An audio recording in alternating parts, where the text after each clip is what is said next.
Sejak beberapa bulan terakhir, netizen Indonesia tengah diramaikan dengan wacana seputar apa yang dinamakan dengan flat earth.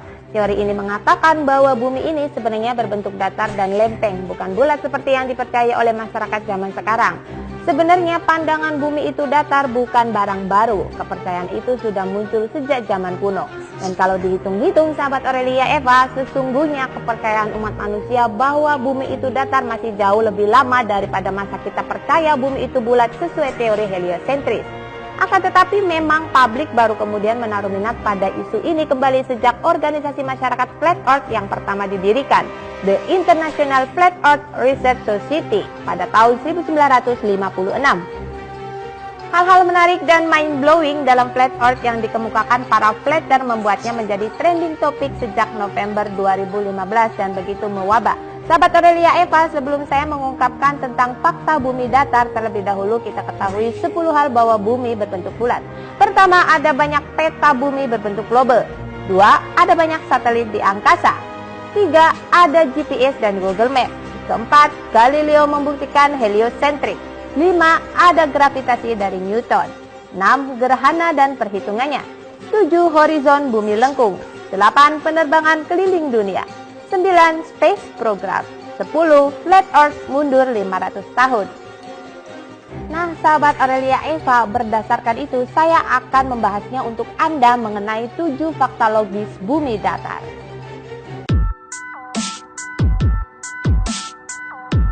Horizon bumi datar tidak melengkung. Bila memang bumi itu bulat, seharusnya bakal kelihatan melengkung saat dilihat dari atas. Faktanya, orang-orang yang berkeyakinan bumi itu datar disebut flatter sudah terbang setinggi mungkin untuk melihat bumi itu melengkung atau tidak, bulat atau datar. Kaum flatter ingin membuktikan semua klaim foto NASA bahwa bumi itu terlihat melengkung saat dilihat dari atas pada ketinggian tertentu. Berikut horizon bumi saat dilihat dari ketinggian tertentu. Bahkan, klaim flatter mereka sudah terbang setinggi NASA dan bumi masih saja datar.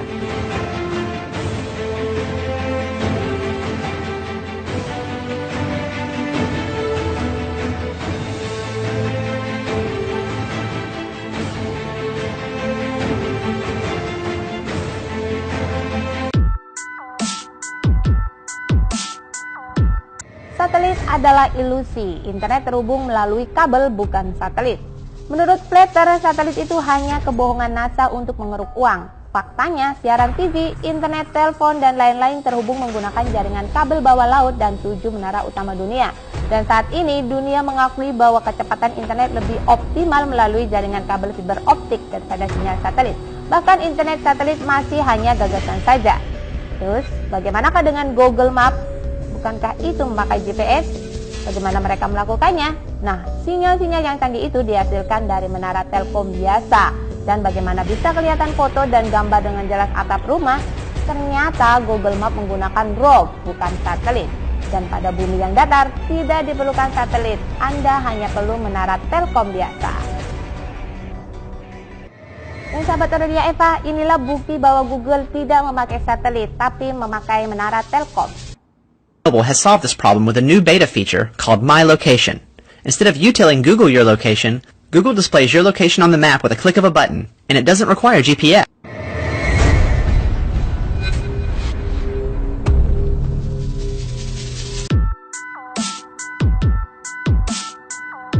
Kejanggalan jalur penerbangan. Oktober 2015 lalu pada penerbangan Chinese Airlines rute Bali Los Angeles Amerika Serikat, ada seorang wanita melahirkan pada ketinggian 30.000 kaki atau 9,2 km. Pesawat terpaksa mendarat darurat di Alaska dan pada peta globe rutanya seperti ini.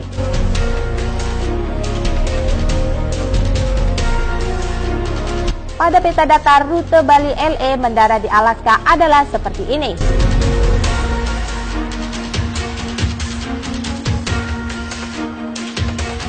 Perbedaan peta globe dan peta datar adalah di bagian selatan. Pada peta globe, di selatan Khatulistiwa semakin mengecil dan Antartika adalah sebuah benua. Pada peta bumi datar, di selatan Khatulistiwa semakin membesar dan Antartika adalah yang mengelilingi bumi datar. Nah, sahabat Aurelia Eva, manakah menurut Anda yang lebih masuk akal?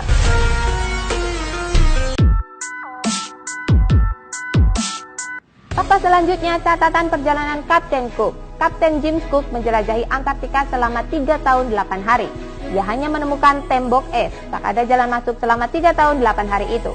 Tercatat ia menjelajahi kurang lebih sejauh 60.000 km tembok es Antartika. Berikut ini rute perjalanan Kapten Cook jika digambarkan dengan peta bumi bulat.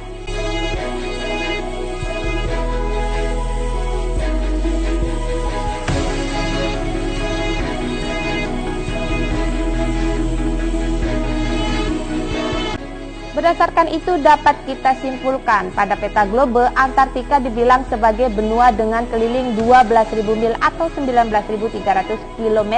Padahal Kapten Cook menjelajahi keliling tembok es Antartika 60.000 km.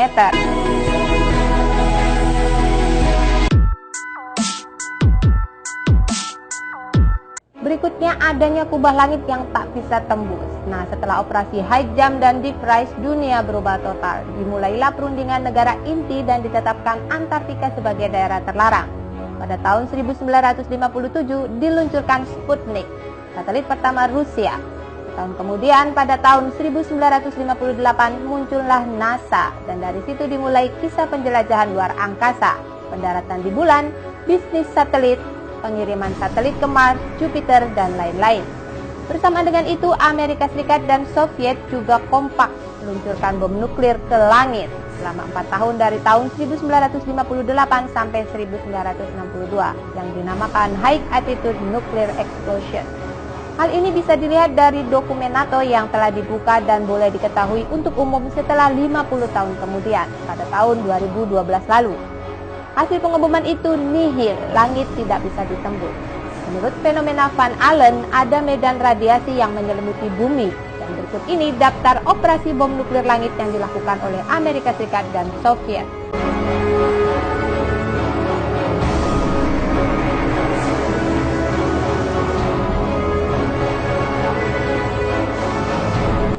Sahabat Aurelia Eva, berdasarkan daftar operasi itu kita dapat mengetahui bahwa ada tirai atau kubah yang menutupi bumi seperti perisai elektromagnetik yang menyelimuti bumi dan impenetrable, tidak dapat dilewati. Jadi sungguh mengherankan orang bercerita tentang angkasa luar, pendaratan di bulan, planet Mars, dan lain-lain. Padahal jelas bahwa bumi tidak bisa ditembus. Ibnu Sina mengatakan solid but transparent sphere. Nikola Tesla mengatakan celestial sphere atau disebut dengan kubah celestial atau kubah bumi. Berikut video bom nuklir langit Amerika dan Soviet.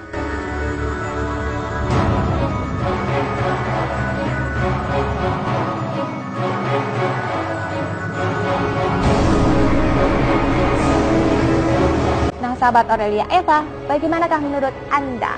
Apakah langit bisa ditembus?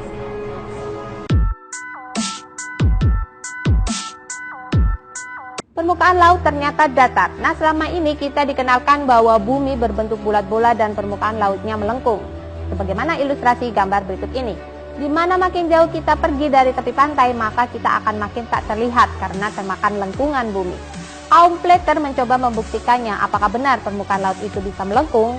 Nah, bagaimana? Sama sekali tidak melengkung. Pernah dilakukan percobaan dengan menggunakan sinar laser. Diketahui bahwa sinar laser dapat menempuh jarak sampai 20 km. Percobaan dilakukan pada jarak 4 mil atau 6,4 km. Berdasarkan data lengkungan bumi, seharusnya pada jarak 6,4 km buminya lengkung 3,2 meter. Maka dipancarkanlah sinar laser sejauh 6,4 km. Seharusnya sinar laser tersebut melenceng sejauh 3,2 meter karena lengkungan bumi, namun ternyata tidak.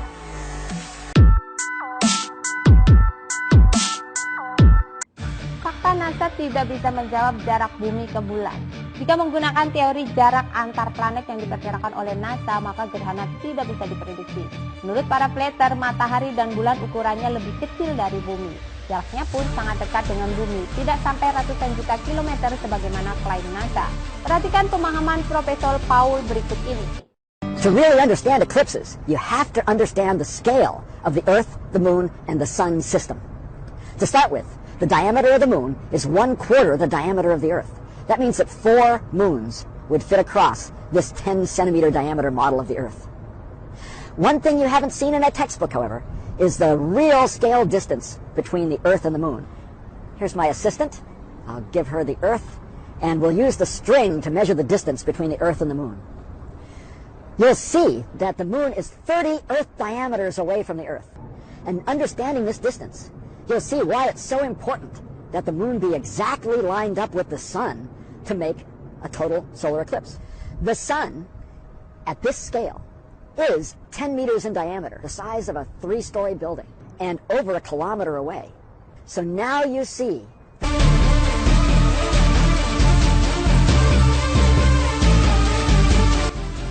Mengapa bisa salah? Mereka menghitung jarak bulan dengan trigonometri bayangan di bulan. Dan ini bukan sains modern. Ini dilakukan oleh Aristarchus of Samos 2300 tahun lalu.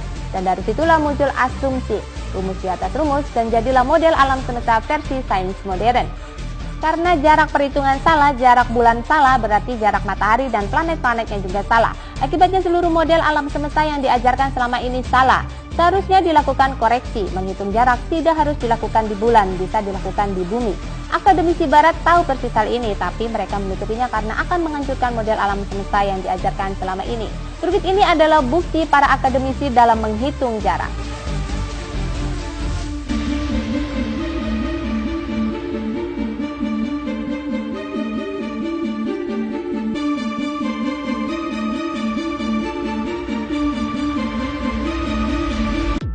Baiklah sahabat Aurelia Eva, itulah tadi 7 fakta logis bumi datar versi kaum flatter. Coba Anda lakukan eksperimen dan bandingkan serta pahami serta simpulkan sendiri apakah bumi itu datar atau bulat. Nah, semoga apa yang saya sampaikan dapat bermanfaat untuk Anda. Jangan lupa untuk like, comment, share, serta subscribe video saya. Dan saya akan selalu menyajikan video-video yang bermanfaat untuk Anda. Sampai jumpa dan tetap semangat!